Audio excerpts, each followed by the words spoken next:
à toutes et à tous et bienvenue en ce lundi 5 novembre 2018 pour une nouvelle revue de presse, l'Info Expresso, la revue de presse des étudiants d'Audencia Sciences Com. Aujourd'hui, on commence avec WhatsApp et on retrouve notre experte Fanny. Bonjour Fanny. Bonjour Sandra. On commence avec la désinformation sur le sujet WhatsApp. Bien sûr. Alors WhatsApp, effectivement, est au cœur de plusieurs campagnes de désinformation, et notamment durant la campagne présidentielle brésilienne, avec une énorme circulation de fake news. En fait, on remarque que 56% des images qui sont devenues virales lors de cette campagne présidentielle étaient en réalité des fake news.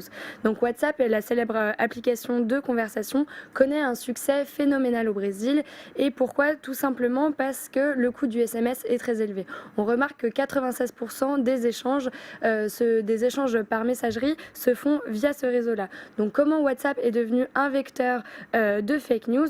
Tout simplement parce que selon Le Monde, Jair Bolsonaro signe un contrat de plusieurs millions de dollars avec 4 services spécialisés dans l'envoi de messages de masse. Toujours selon Le Monde, on assiste à un phénomène de communication globale. Effectivement, ces fake news ont touché tous les partis politiques durant la campagne et effectivement celui de Jair Bolsonaro également.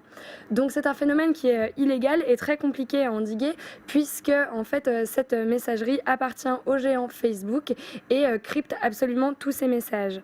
On peut prendre l'exemple du kit gay que Fernando Haddad, candidat du Parti des travailleurs, aurait voulu généraliser dans les écoles primaires pour enseigner l'homosexualité. Donc ce n'est qu'un exemple de fake news parmi la nuée auquel on a assisté durant cette campagne. On assiste à une communication politique en crise qui utilise de nouveaux canaux pour exprimer des rivalités historiques. Merci pour ces précisions. Nous enchaînons sans plus tarder avec la dernière campagne digitale de WWF. Effectivement, l'association délivre un message fort sur le sort tragique réservé à notre planète avec une vidéo sur les réseaux sociaux intitulée Fight for Your World pour toucher les jeunes générations.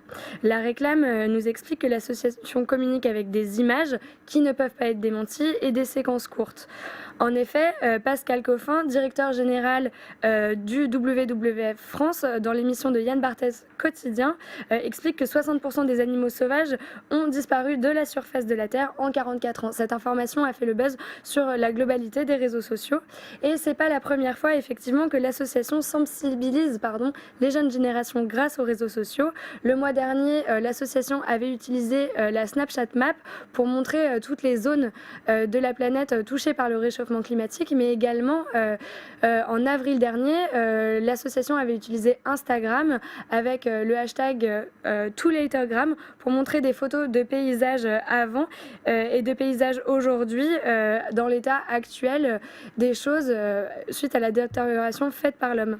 Donc toutes ces mises en garde ont permis à l'association d'être connue et reconnue pour l'efficacité de ses campagnes, mais cependant la réclame dit, je cite, « Espérons que ce film saura toucher sa cible parce que des campagnes de communication, pour être efficaces, doivent toucher la cible. » En effet.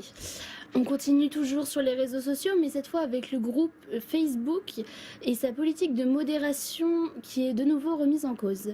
En effet, le 27 octobre dernier, le New York Times publiait une photo en couverture de Amal Hussein, une enfant de 7 ans souffrant de famine au Yémen. Dans les heures qui ont suivi la publication, la mise en ligne de l'article, plusieurs internautes se sont plaints de ne pas pouvoir partager cet article sur Facebook comme l'indique Le Monde. Selon Facebook, la cause de ce blocage serait due à la présence de nudité de l'enfant et le contenu qui ne répondrait pas aux conditions générales d'utilisation du réseau social. Marc Couglan, journaliste chez RTE News, a même qualifié Facebook de bourbier de désinformation et également de clickbait sur Twitter.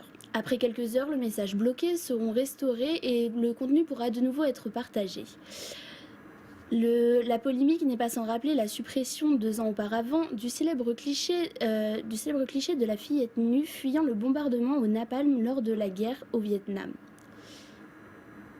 Cette émission touche désormais à sa fin. Merci Fanny pour vos précisions. Merci à vous. Et nous retrouvons pour une nouvelle revue de presse hebdomadaire la semaine prochaine et nous vous remercions de votre présence. Au revoir.